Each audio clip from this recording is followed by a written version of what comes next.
Three, two, one. I think we are live. All right, and with exactly 20 people. Look at that. It's almost like I planned it. Welcome, everybody, to yet another edition of Social Distance Learning with the Bench Doctor, Scott Richardson. Tonight, he's going to be giving us an introduction to IDPA. So if you're interested in competition shooting, this is the video for you.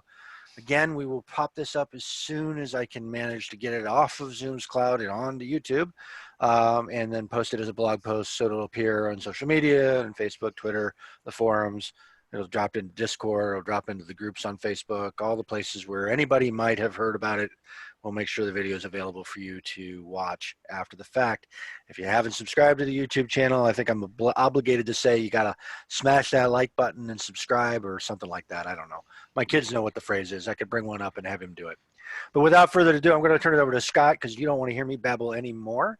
And if you have questions during the class, post them in the chat. One of the moderators will grab it. Myself, Mike Ross, Eric is here disguised as LGC Education, and Lonnie Weissman, our fantastic Stop the Bleed instructor from the other night, is also helping play the role of moderator. But give us a second. One of us will get to the question. We'll find an appropriate time to interrupt Scott, ask the question. He'll get it answered on camera, and then at the end there'll be there should be time for a Q&A. But Scott likes to talk a lot, so it might go the whole hour. Yeah. All right. It is all I'll used. fill it with gibberish. All right. Good afternoon. Once again, I'm Scott Richardson, and there was some interest in talking about IDPA and competitive or action shooting sports, and IDPA is the one that I'm most familiar with. I have shot speed steel and practical pistol, which is USPSA. But USPSA and IDPA are really very different. IDPA is International Defensive Pistol Association, and it's more defensive based. It's more real life, versus USPSA, which is more of a speed game where you can use highly modified guns. When you see these guys with $3,000 race guns with all of the optics and flared mag wells and all that stuff, that's USPSA. IDPA doesn't allow any changes, generally no changes to the outside of the gun. You can't put a flared mag well on it. You can't run extended magazines. You're allowed to, first of all, so I'll start off with, this is the gun I compete with. You'll notice it has a chamber flag. There's no magazine in it, and it is empty. But this is the gun that I compete with. It's just a regular bone stock SIG P320. I'm allowed to run this grip tape on there. This is a Talon grip or very similar to it. And the only modification I've done to it is put a straight trigger on there, which is allowed by the IDPA rules. But I can run an optic on it, but that's a separate division for carry optics. But anyway, this is, that's the nice thing. What I like about IDPA is the equipment outlay to get started is very minimal. You probably already have most of what you need versus a USPSA rig where you have the full competition belt. You don't have to wear the cover garment, and you can have magazines, on your belt, 10 magazines if you wanted to. Or a 3-gun, which is a whole different game. That's where you're doing shotgun, pistol, and carbine. And IDPA does allow, they have a PCC or pistol caliber carbine division that you can shoot in. A lot of guys run like AR9s or the sub 2000. Things like that. There is a division for that. Some guys run, and the club I'm a member of allows you to run in up to 2 divisions. So some people shoot like a stock service pistol, and then they shoot the same stage again using a PCC. I prefer to just stay in my lane and shoot one gun per match. But anyway, that's a little background. I've been competing in IDPA for about a year, and currently hold the classification of sharpshooter. So the classifications start in IDPA with novice, marksman, sharpshooter, and then expert, and then master. But master, I've never seen a master shooter. I know they're out there. But most of the time, the highest classification I compete with are experts. And the difference between sharpshooter and expert is huge. To get to that point is pretty significant. Anyway, I put together a little PowerPoint presentation to get started, and then I figured I'd show you some kind of more hands-on stuff. So let me get the PowerPoint going, and let's see. All right. So you guys see the PowerPoint? So this is just, once again, an introduction. All right. IDPA is the International Defensive Pistol Association.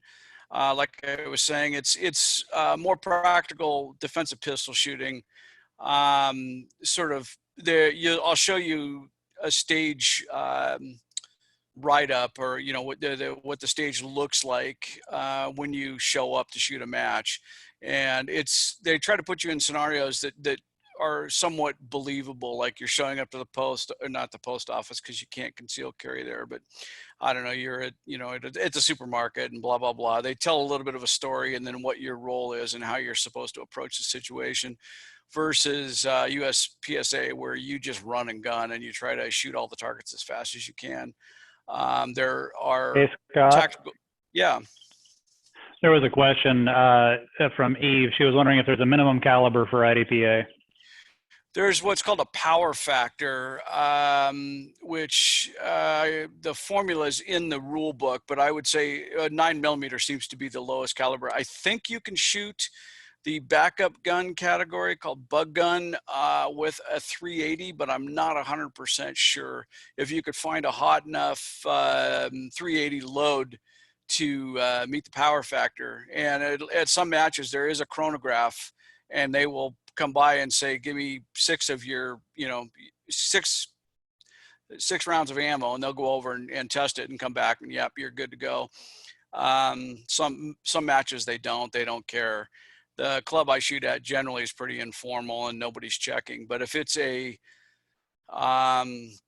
classifier or a state tournament or one of the higher, bigger tournaments, they'll come by and just pull ammo and test it. So I think you could get away with 380, but 9mm would be the minimum that I think I'd recommend. And it's all, like I was saying, it's all modification, or no modifications to the outside of the gun. So you can't run flared mag wells and all the race gun stuff that you see on a USPSA rig. You can run a gun belt like you see, but you have to be able to conceal it. So most people generally wear what they, the nice thing about IDPA is you can set yourself up just the way you conceal carry. So an IDPA match is fantastic practice for concealed carry. You can rig your gear just like you would carry it, with the exception of a mag carrier. You have to have a mag pouch. You can't carry the mags in your pocket. And normally I wouldn't walk around with a mag carrier with 2 10-round magazines on it. But there are different divisions for different guns. So the division you shoot in is based on the gun you're shooting. The SIG P320 is what I shoot, and that falls into the SSP division, stock service pistol. Generally means full frame semi-autos, things like a Glock 21, a Glock 17, SIG P320, stuff like that. A lot of M&P 9mm are in that category, but they're just about any modern production gun will fall into a division in IDPA. You can even shoot revolvers. There is a revolver division, and there's a special division carved out for 1911s. So there are. Scott, a couple quick questions. Sorry. Sure. One is appendix. Appendix carry is not allowed. Okay. No. And what mods are allowed for the pistol? I know you went over a couple of them. Well, grips on the outside of the gun. You can change the say grip scales, or you can put a Talon, grip on there or something to get a better purchase on the gun. But that's pretty much it on the outside of the gun. On the inside, you could probably get away with more than is allowed. I don't remember all the specs on the gun, but there's certain changes you can't make. You can't make the trigger, feather light, things like that. I don't have the rule book in front of me, but it's fairly limited. So if you're competing in stock service pistol, you're not competing against a guy that's put $1,000 into the guts of his gun and created a not so level playing field. It's meant to keep the cost down, and it's meant to kind of level the playing field. So when you shoot a match, you're shooting against people in your division as well as your classification. So they slice it up. The first grouping will be in your division of SSP, you shot 27th out of 70. Within your classification of, say, sharpshooters within that division, you may place in the top 10. So they slice it up a few different ways. So you're not competing, when you're showing up, you're not competing against all 70 people. You're competing against a very narrow, your first match, you'd be competing against all the novices for whatever division you're shooting in.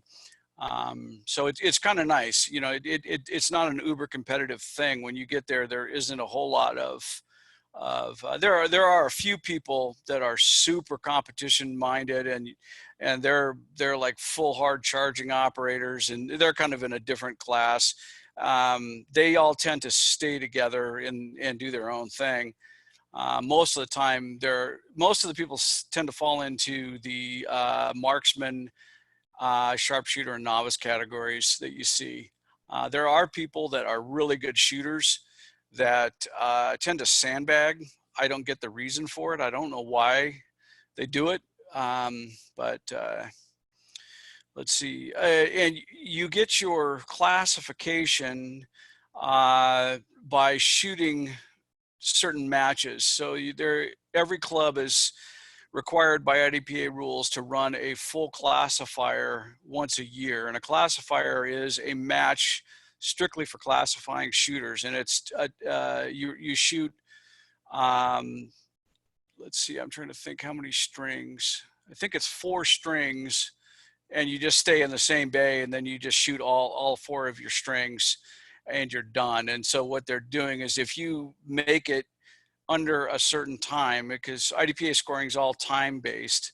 So if your raw time plus your penalties equals, say, under 140 seconds, you would be classified as maybe a marksman.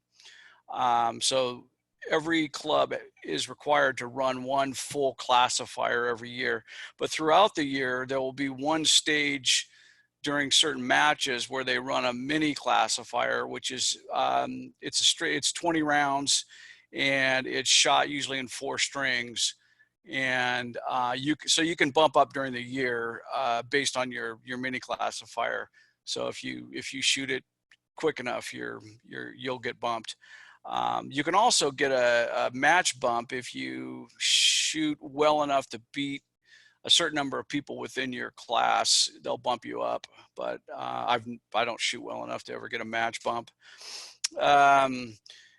And I know most ranges don't require that you join IDPA to shoot your first match. You can just show up and pay your money. The fees where I shoot is $20, and you just show up, tell them you're new. They'll ask you what gun you're shooting, and then they'll classify you accordingly. Let's see. So, when you're going to go shoot your first match, you sign up. PracticeScore.com is a website that has all of the different shooting sport matches listed all over the country. So you would search by your local area and then just look for a match. And I'm sure you'll find when the quarantine's over, IDPA matches, you'll find USPSA, 3-gun, 2-gun, all kinds of crazy things. But you just find the one you want. You sign up online. There's no fee. You put in as much information as they require, which isn't a whole lot. And then you get an email back saying, congratulations, you're registered for the IDPA match at Tri-County Gun Club, blah, blah, blah. It'll tell you you give you the location and the starting time. And you drive on out, you talk to the match director. Oh, you can also squad, and a squad is just a group of people that you're shooting with. It's usually about 10 people. I squad with the same people every month because they're just friends of mine and we all get along, and you know, you can squad with your friends. So if you and a friend sign up together, just make sure you get squadded with that person. Just choose the squad and your friend chooses the same squad, and there's a really good chance that you're going to be shooting together that day. And it's a lot of fun once you get to know people. So when you get there, you'll talk to the match director, and they will let you know of any particular special requirements. The club I shoot at, they disqualify the majority of people for muzzle violations. So you know, where I shoot, the berms, if you raise your muzzle above the height of the berm, that's a disqualification. In some clubs, you're allowed to do it. And you usually see it happen when people do mag changes. I don't know if you're looking at my little screen, but you flip the muzzle up and drop the magazine, and that'll get you disqualified. So I'll go over this when I demonstrate some stuff, but I have to turn the gun sideways and drop the magazine. So you need to learn if there are any special local match considerations, and they're really good about going over that. And then you go through a safety briefing for your first match, where they go through all of those special rules. They're going to talk to you about all of the safety considerations of shooting a match like this. And these matches are incredibly safe. They're really well run. The RSOs and all of that, these people are really well trained, and they do a really good job of running a tight ship. And I've never felt like I was in any danger, you know, ever at a match. So the minimum you'll need, it would be a handgun, mag pouches, and probably 3 magazines. You can get away with 3. You'd probably want about 5. I bring 5 with me. I've never shot a stage where I needed more than 3, but it would be good to have in case one malfunctions. Or it's also nice to just load them all up so you don't have to scramble to fill magazines between stages if you get pressed for time. And then I'll show you my gear and kind of what I do to it to make it a little bit easier. You'll need a cover garment, which needs to be long enough to cover your gun and holster so it's not visible. So you'll wear your cover garment, and they're going to have you raise your arms to make sure that when the garment rises that the gun isn't visible. It could be anything. It can be an old Hawaiian shirt. I wear this cheapo vest I found on Amazon. It was the cheapest thing I could find.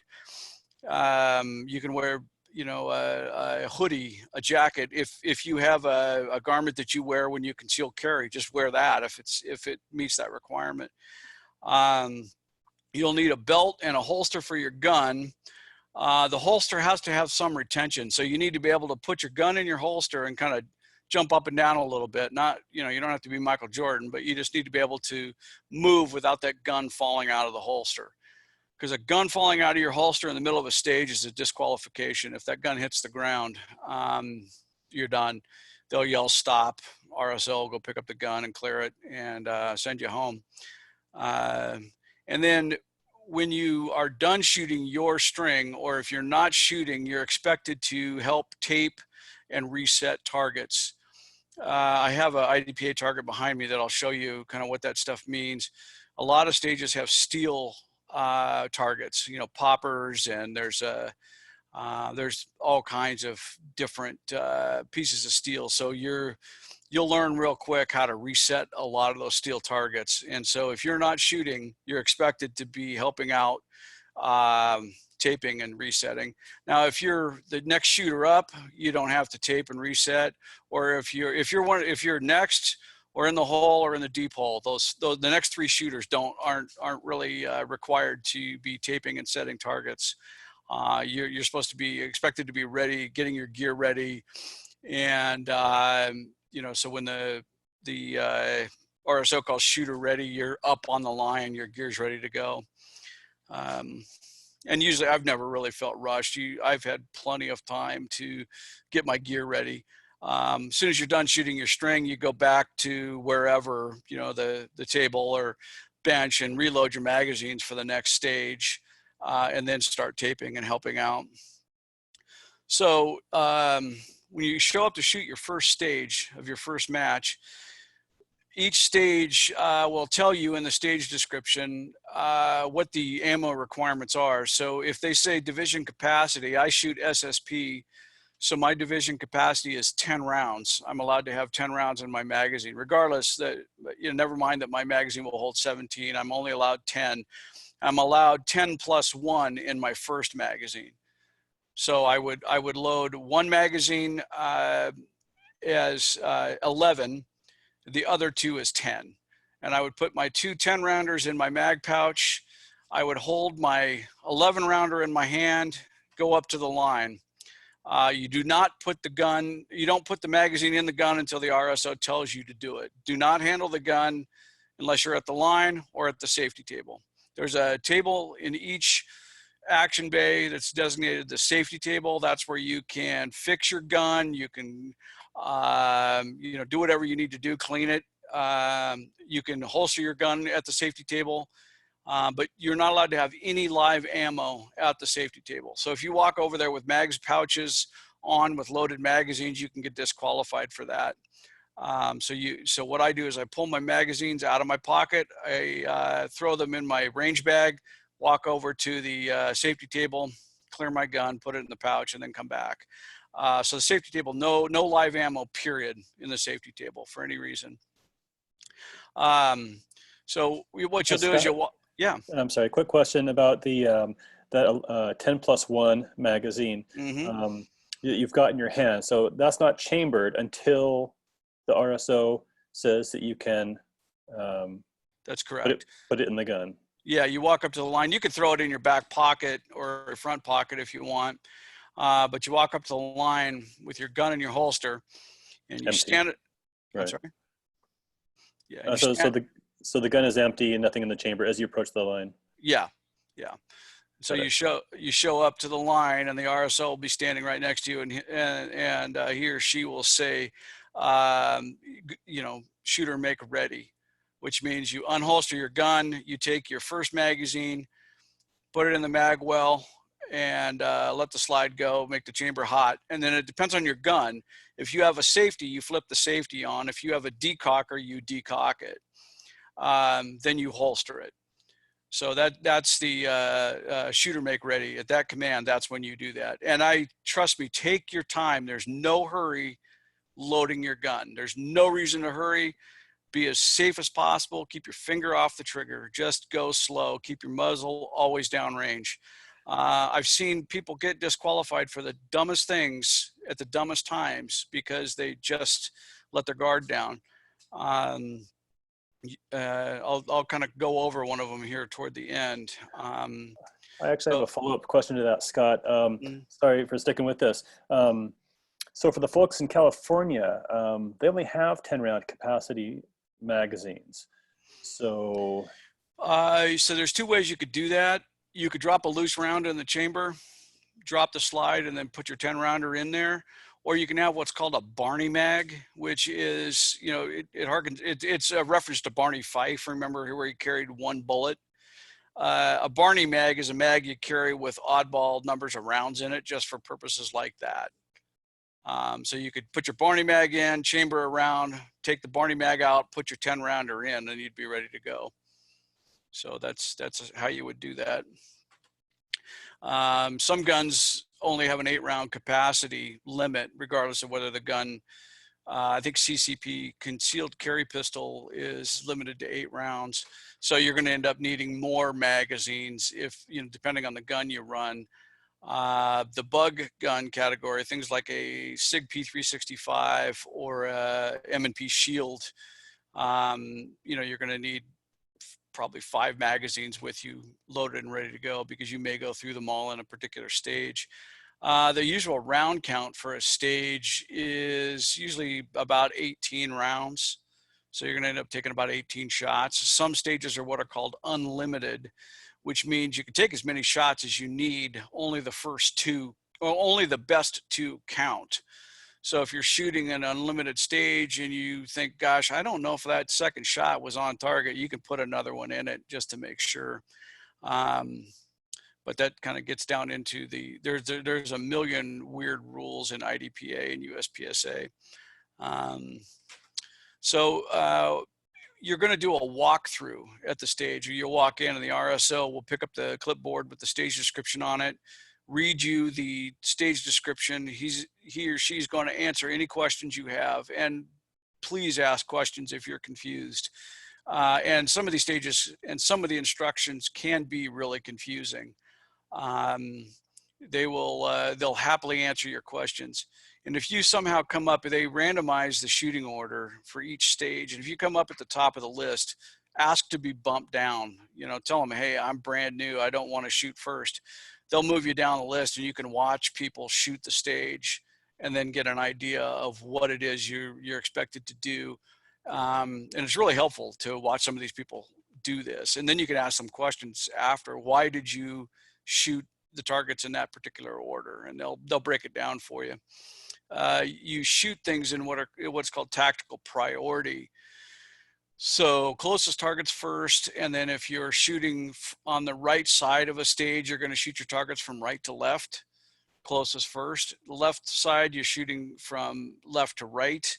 It's called slicing the pie, but it's all spelled out in the IDPA rule book. So you're going to watch people and watch the order in which they shoot the targets, and feel free to ask the RSO questions too. They're really good about answering them. But my advice is go slow. Do not show up to your first match and try to be John Wick. It's going to end badly. Either you're going to get disqualified or you're not going to hit anything. The IDPA puts a premium on accuracy over speed. You can't outrun accuracy.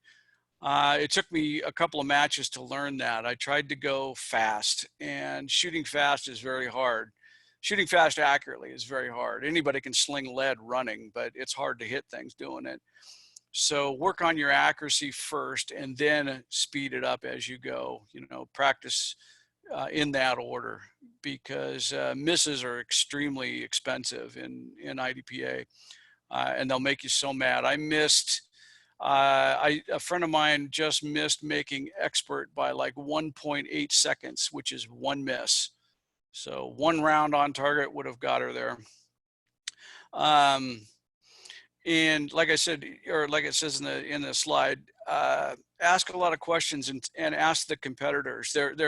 I haven't yet run into anybody that isn't willing to help you. It may not be so much at USPSA because it's a lot more competitive, but the odds are really good that in an IDPA match, you're not really competing directly with these people because they're in different classifications. So IDPA scoring, your overall score in an IDPA stage is a time. So they take your raw score, how quickly you shot the stage, and then they add on your misses. So certain misses are 1 second, other misses are 3 seconds. If you completely miss the target, that's a 5-second penalty. So they go through and score the targets when you're done, and they add that to your raw score, and then that plus penalties. There are 2 types of penalties in IDPA. They add all that together, and that's your stage score. Flagrant penalties are penalties that give the shooter a competitive advantage.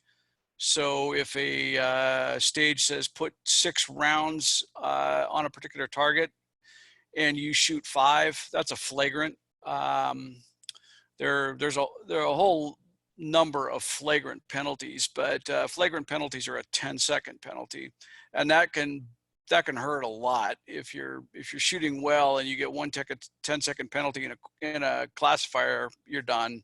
You're probably not going to make it up to the next level. There are procedural penalties, which are minor penalties. I think they're a 3-second penalty. And a procedural penalty would be something like maybe shooting targets out of order.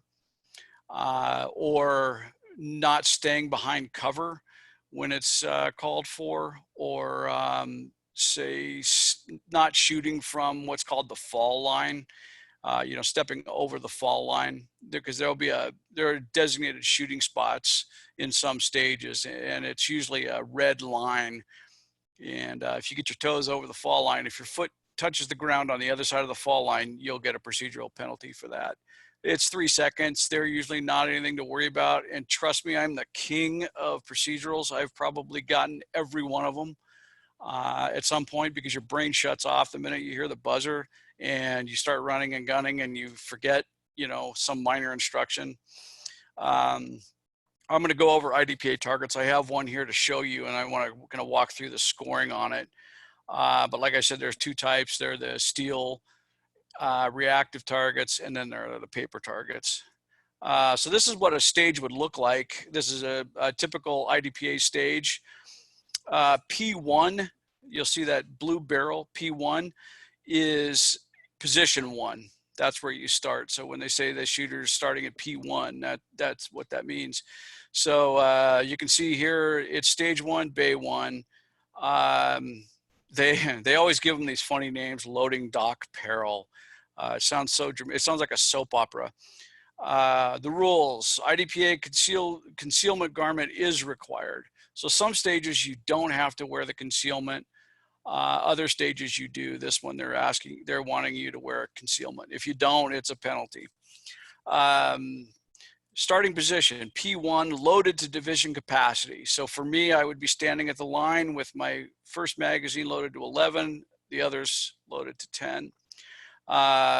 Holstered and facing downrange, and you're holding a box, it looks like here. So when the buzzer goes off, you drop the box, load, and go. Unholster and go. Scenario: you are helping a friend to move some electrical supplies at his supply business. As you are moving the supplies, a group of misfits decide they need it more than you guys, and they have weapons to prove it. Deal with it. Stage procedure targets T1 through T7, and T is just target. T1 is the first one they're expecting you to shoot through 7. 7's the last one you should engage. Requires 2 shots each and must be engaged in tactical priority. Well, they're showing you the tactical priority here. You'll notice that from P1, you'll see target T1, T2, and T3. That's the order you would shoot these in. It's from right to left, because you're going to be, if you're right-handed, shooting from the right side of that barrel. And you see the target with the 2 hands on it. Those are no-shoot targets. So you're not allowed to shoot them. If you do, there's a penalty.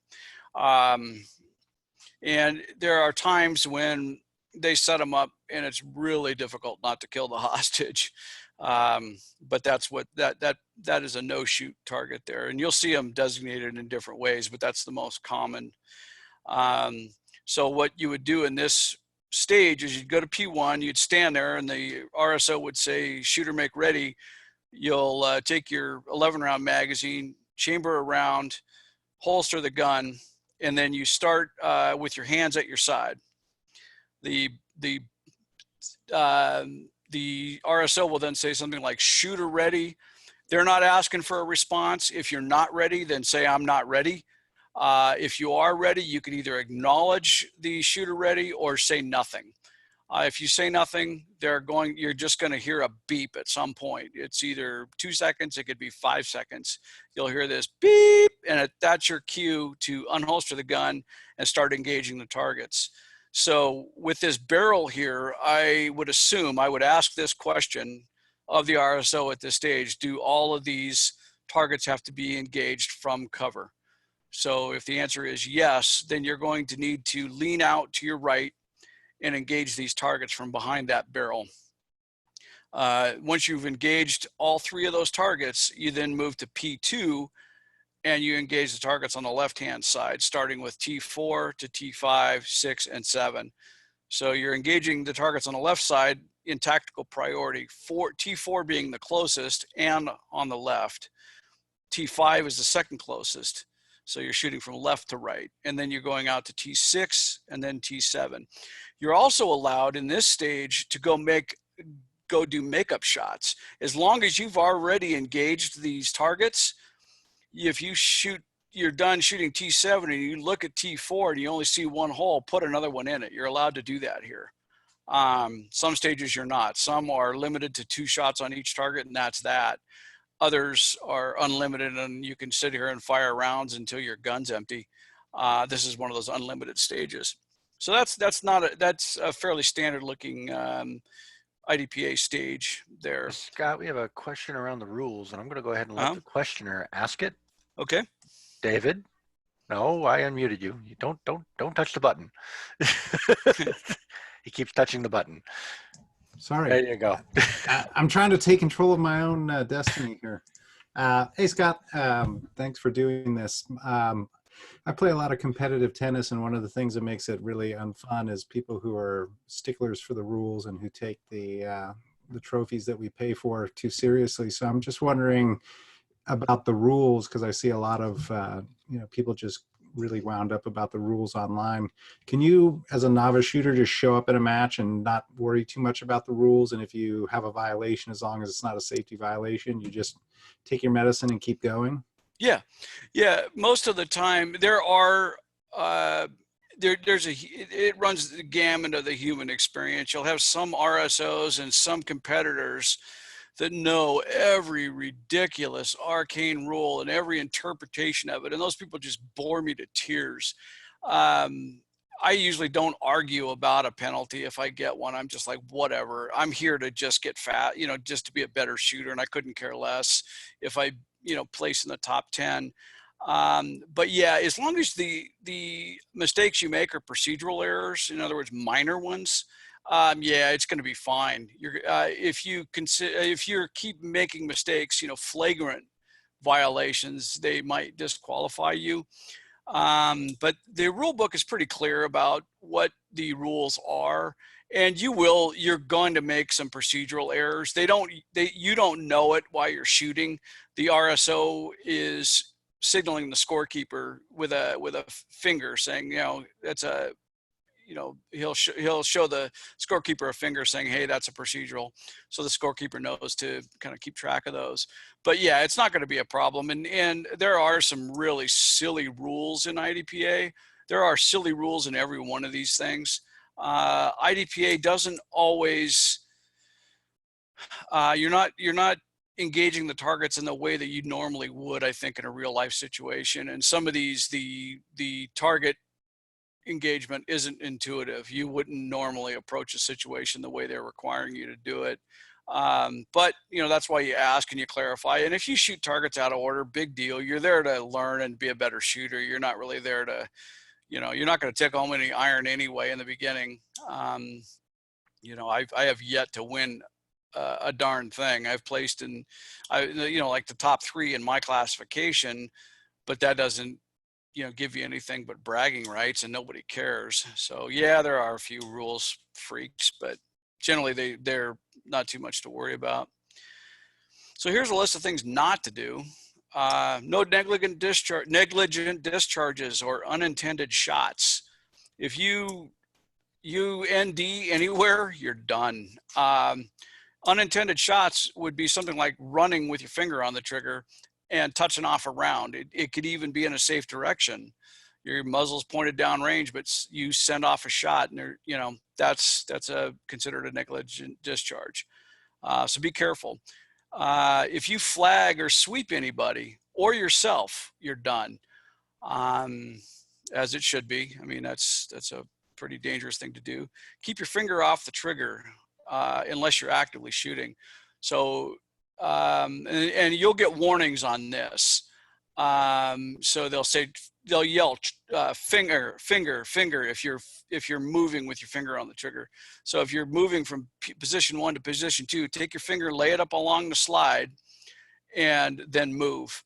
Don't drop your, don't break the 180 rule. I hope everybody's familiar with that 180 rule, but if you're not, that means that wherever you're standing, if you put your arm straight out, 180 degrees, that's the 180 rule. They'll explain the 180 rule can get interpreted a little bit differently on some of these stages that have these asymmetrical berms, and it can get a little bit confusing. So a lot of times what they'll do is put like road cones, or they'll put markers on the ground and say that's the 180. So you got to keep your muzzle within that 180. If you take your muzzle past the 180, you'll get disqualified. So just to be clear, they don't want you pointing the gun behind you. Yep. Always in that downrange, Yeah. quote unquote, safe direction. Exactly. And there are some in the classifier, in the full-blown classifier, if I remember correctly, there's one string where you're facing uprange, the buzzer goes off and you turn around and engage the targets. Don't grab your gun until you're facing the targets. I've seen people disqualified because they draw facing up range, and it's like, oh my God, because there's 10 people standing there waiting to shoot. You just flagged them all. So those are the things that will catch you. You know, you're not thinking and you're going fast, and you know, grab the gun and like, oh God, you know, I just flagged the entire squad. So keep your muzzle downrange, and keep your muzzle downrange even when you're moving. I know it sounds silly, you know, it sounds obvious, but it's really easy to run and sweep something with your gun, or you tend to want to point your gun where your body's pointed. You want to break that habit. And this is the kind of thing that I think if you're going to go shoot IDPA, if you're interested in doing it, go practice some of this stuff. You know, you can do it in your living room. Just, you know, grab one of your pistols, clear it, of course, obviously make sure it's not loaded, and then practice moving with the gun with the muzzle always pointed down range, and stop moving with the gun oriented to your body, because you will get disqualified if you do that and break that 180 or flag somebody. Do not drop magazines with live ammo during the stage. So you're going to, most of the time, you'll either shoot to slide lock, reload and go, or you know, if you wanted to do an emergency reload or a tactical reload, you shoot 10. If you have 2 left in your magazine, put it in your pocket. Don't drop it on the ground with live ammo. That'll get you a penalty. Don't take any ammo into the safety area, period, end of story. Whether it's in your bag, whether it's in a magazine, in a mag pouch, in the gun, just don't. If you need to clear your gun, tell the RSO, and they'll take you up to the line and make sure it's clear, and then they'll let you clear the gun, and then you can walk back to the safety area. But don't go to the safety table with ammo, period. And don't handle your gun anywhere except at the line or in the safety area. So don't be fiddling around, you know, practice drawing, you know, even if you're pointing in a safe direction. People will get really nervous if they see somebody messing around with their gun, you know, loading magazines, and they throw their gun up on the table. Don't do that. Just leave it in the holster. I even go so far as to not walk around. You know, the tendency is to kind of rest your hand on your gun sometimes. Don't do that. It makes people really nervous. So I'm going to demonstrate a few things, and then we're going to go to the questions. So let's see.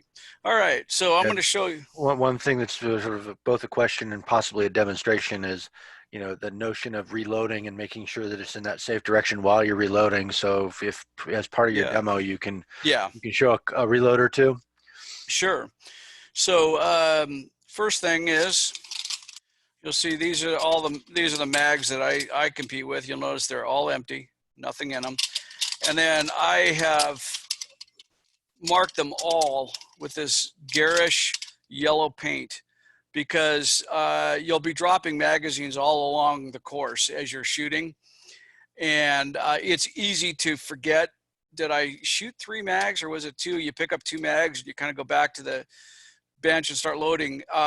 You'll know that these are yours. You know, you just mark them in some way. I have numbers on them all too, so that I know if this magazine malfunctions, I can throw it in my bag, and then I can, you know, not use mag number 2 for the rest of the match and figure out what the problem is. This magazine has a FDE base on it. This is the one I use to load with oddball amounts. So this would be my 10+1 magazine, or it would be my Barney magazine, depending on the stage. The rest of them all have black base plates on them. So this is if I'm grabbing this magazine, this is the oddball. This is the one I always start with. And then this is my mag pouch that I generally compete with. It's just a cheapy Amazon 2-mag double stack pouch. Nothing special about it. You don't need anything special. You just load it like that. I generally have it on my hip. I shoot right-handed, so it's on my left hip, and I keep my base pads pointed forward, oriented like that. That's just the way I like to carry them, because then I've practiced so much that I don't have to look at the gun. I know the orientation because it's just muscle memory. So figure out your gear configuration and then just always configure your gear the same way.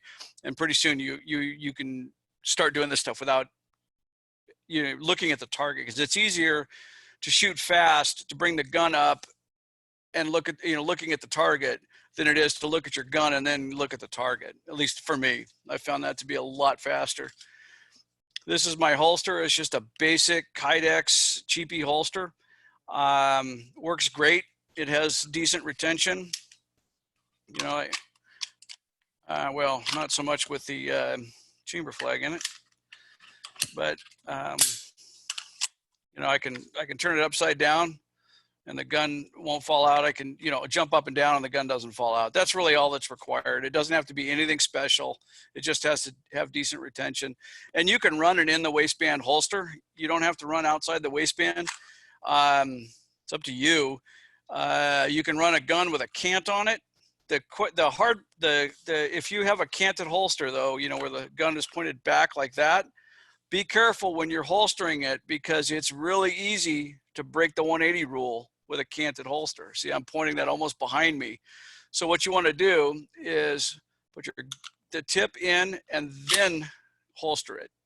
You don't want to flip the gun this way and just shove it in there, because you've now broken the 180. You've tilted that gun backwards and probably flagged the RSO with it. You might get a warning the first time you do it, but be very aware of that. And reholstering is one of those things where I tell you, go super slow. There's no advantage to holstering quickly.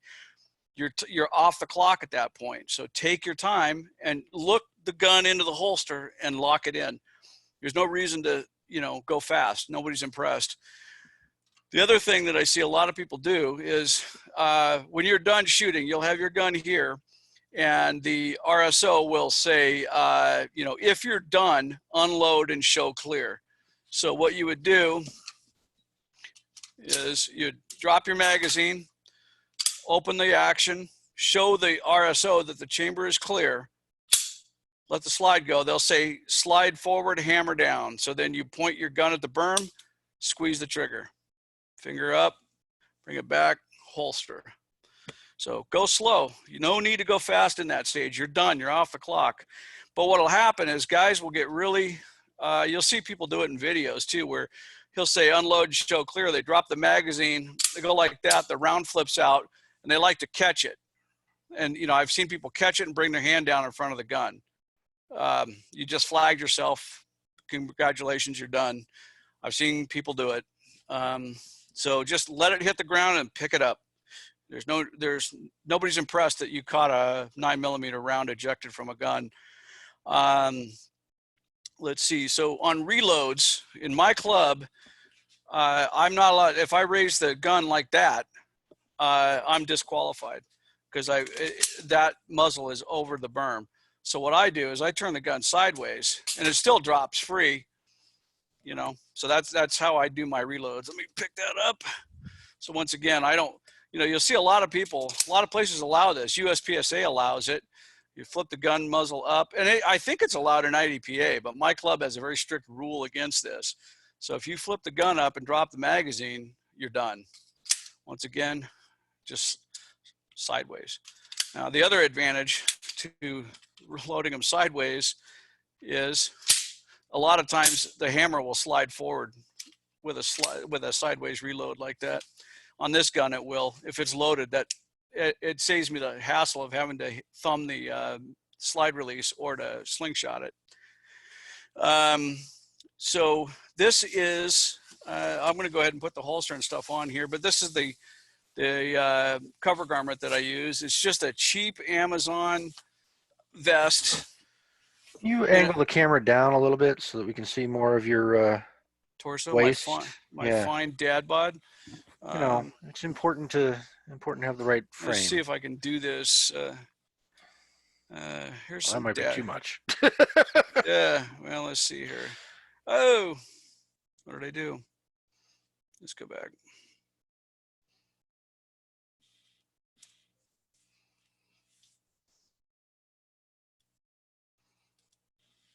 Let's see. Can you guys hear me?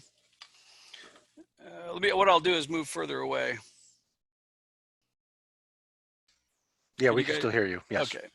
I'll move further away from the camera, then play Yeah, this maybe game. take two steps back and Yeah. make sure that. So this looks like I look like an old man going fishing, but this is what I would. So you sweep it out of the way, grab your gun. The other thing that you're going to want to do if you're,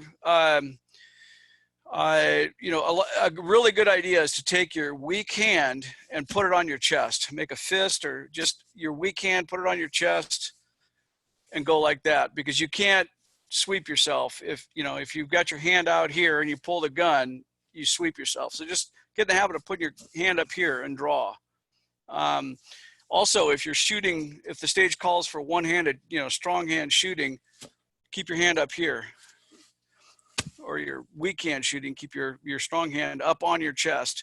That way it's out of your way and you cannot sweep yourself doing that. So just get in the habit of doing that if you're shooting one-handed or on the draw. It's just a good idea to put your hand up here. Sometimes you may need to use your other hand to assist yourself on the draw, maybe to hold your shirt, your undershirt out of the way. Keep your hands out of the way. Let's see what else. Okay, this is an IDPA target. Can you guys see the rings on here? Does that show up? Yeah, we can see them. Okay, so this is a standard IDPA target, and I want to explain the scoring. So some stages will call for headshots. So if you get it in this circle, that's 0 points down. That's ideally what you aim for. But if you get outside the circle, but still within this box, that's only 1 second down. So usually on headshots, I'll take them out here all day. I don't, that's fine. This is hard to hit from a lot of these distances that you're required to shoot from. This is the main scoring area. And most of the time, 90% of the time, this is what you're aiming for, this big 8-inch circle in the middle of the target. Those 0 points down, no penalty if you hit this. If you land in this first area out here, that's 1 point or 1 second down. So you'll hear down 1. You get it out here, this area, that's 3 seconds. That's a 3-second penalty. A miss is 5 seconds. So misses kill you. If you miss 2 headshots, that's down 10 seconds. That's the same as a flagrant foul or flagrant penalty. So take your time and shoot accurately. The penalty for misses is much greater than going slow. So your first match, just take your time. And these are good things to know, to go practice. I have 8-inch steel gongs, and I hang them up and I shoot at those. Those are my target when I practice. It's the exact diameter as this. And so if I know if I hit the gong, I know I would make that shot in an IDPA match. And then these are just paper targets that I staple up and shoot, but most of the time the IDPA target is actual cardboard. And when we say tape targets, this is what I'm talking about. You get these little pasters. Sometimes it's just masking tape, but wherever there's a shot, you just cover it up with that so that the next time, all the holes are fresh. But that's what pasting targets is. And they'll have this stuff supplied at the match. You don't need to bring any of this. There'll be tons of it there. So anyway, I'm trying to think of anything else. Be careful too of, like, on this shirt, I wear a t-shirt so that things don't rub against my skin. Make sure your t-shirt's not getting stuck in your holster. Sometimes when you go to reholster, your t-shirt will get wedged down in there. So be careful, keep your t-shirts tucked in and out of the way, and then you can wear an overshirt over it. Now this shirt would probably be fine for cover in most IDPA matches, but I bring this because I know it will work, but it makes me look like a fisherman. Anyway, Which I'm I trying to think think people of have said anything it's else. not a bad thing, and people keep objecting to you saying that. No, I know, but well, we call them FUD vests up here because you'll see a lot of guys that are too fat, old guys that are too big to carry in the waistband or a holster. They wear these canvas vests that I generally, if I see a guy wearing one, I assume he's carrying. I don't know. We just joke about it and call it a FUD vest. So my son always tells me, hey, don't forget your FUD vest. We mean it in good natured. It's meant to be, it's not meant to be mean. Anyway, are there questions or anything I can answer? I'm going to go ahead and leave this probably better for next Al's class in general around training. But there's a notion of IDPA as an actual defensive training capability, especially if you've got arbitrary rules like you have to keep the gun pointed in a particular direction during a magazine reload, things along those lines. I'll let you opine for a few minutes of it, but I think it's probably better for Al to tell us all about it maybe next Monday. I wouldn't say that this is a training. IDPA shooting IDPA matches isn't train. I wouldn't consider it training. I would consider it an addition to training. It helps you sort of implement some of the stuff. What it does for me is it allows me to practice more efficiently. So like normally, if you're in a situation, the first thing you do, of course, is seek cover. And you're not going to be running around engaging multiple targets in an electrical warehouse, nor are you going to care what order you shoot them in. And you're probably not going to be running with your muzzle pointed downrange. Those things are safety issues. They're not really meant to be, it's not IDPA isn't meant to replicate a true defensive situation because there's a lot of things that you are required to do in IDPA that you wouldn't normally not do. Like I said, you're not going to care where your muzzle is during an emergency reload. In a real shooting situation, you're going to dump the mag and chamber a new one and go. But what it does for me is every match that I've shot, I have left there with a new skill that I need to practice. Like the first match I was required to shoot strong hand and then weak hand. And I never practiced weak hand shooting. And the misses from the weak hand shots cost me so much that now every time I shoot about 10 or 15 rounds weak hand to stay in practice. I do 10 or 15 rounds strong hand. So every match I've learned, sometimes you're required to shoot from your knees. Sometimes you're required to shoot from a sitting position. So the nice thing about IDPA is you actually sit down and do those things. You get to actually do it. I've shot from inside cars. They'll bring a car out to a stage where you engage targets from inside the car.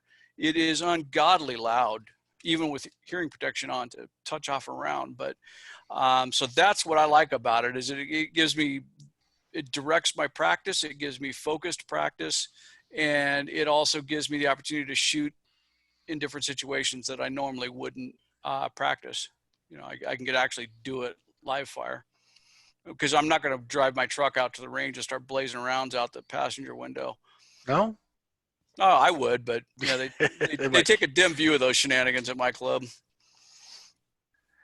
So I hope that answered the question. That did. I think that answered the question. I think that one thing that I noticed the first time I did it wasn't IDPA. I think it was US, whatever the non-concealment one was everything that I knew about combat shooting completely fell out of my brain because there was somebody standing behind me with a buzzer and grading my performance with each and every shot. So a different kind of stress. But it is good to shoot under stress.